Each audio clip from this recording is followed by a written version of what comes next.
Rayman. Great question that comes up. I love it because there's no great answer. Is how can I monitor what's going on with interest rates? How do I know when to lock? How do I know what's going to happen tomorrow?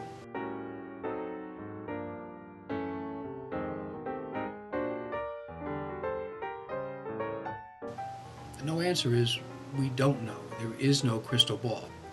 The market, which I'll come back to in a moment, determines the rates. Yes, the banks offer certain rates, but they're on the other side buying and selling securities and trying to establish their rates of return. And throughout the day, literally minute by minute, these rates can be changing. So for someone that wants to get an idea of what's going on in the market, though, the more you understand how banks and lending works, the more you'll be able to pinpoint the information that might help you determine that. I find the two best ways to look at it are you can go onto Bloomberg, Bankrate, and look at the 10-year bond.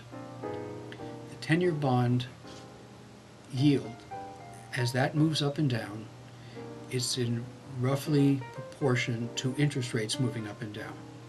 The reason being, mortgages are bonds. They're fixed income.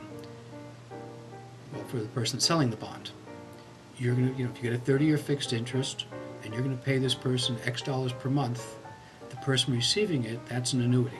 That's what a bond is. If you do a very simplistic view of the stock market, where it's basically stocks and bonds, and the bulk of the market is controlled by institutional investors, not by individual people buying and selling, but by people selling chunks of $10 and $100 million at a time. If they're feeling good about the economy and they think things are growing, they tend to put money into stocks because those grow and produce a better return. When they're feared and they think the economy is slowing, they tend to take money out of the stocks and put into bonds because it might be a lower return, but it's pretty secure. The other factor that can help you get an idea of what's going to happen in the market is just to be aware of what's going on in the world. These are world-traded things. I'm sure you've been hearing from the news for the last several years that it's finally dawned on people that we've been selling the bulk of our securities to countries, typically China.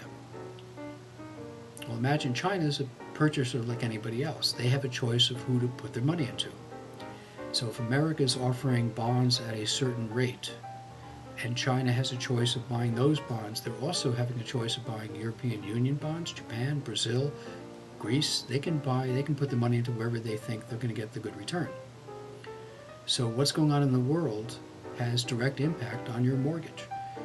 And just following the papers and seeing what's happening around the world, you start to get a sense that if things are blossoming elsewhere and it doesn't necessarily bode well for us. Or put another way, if things are doing poorly in the European Union, for instance, and they have to sell bonds and they have to raise interest rates to attract people to put money into their countries, it often can force America to raise its rates to compete because we still want these countries to buy our bonds.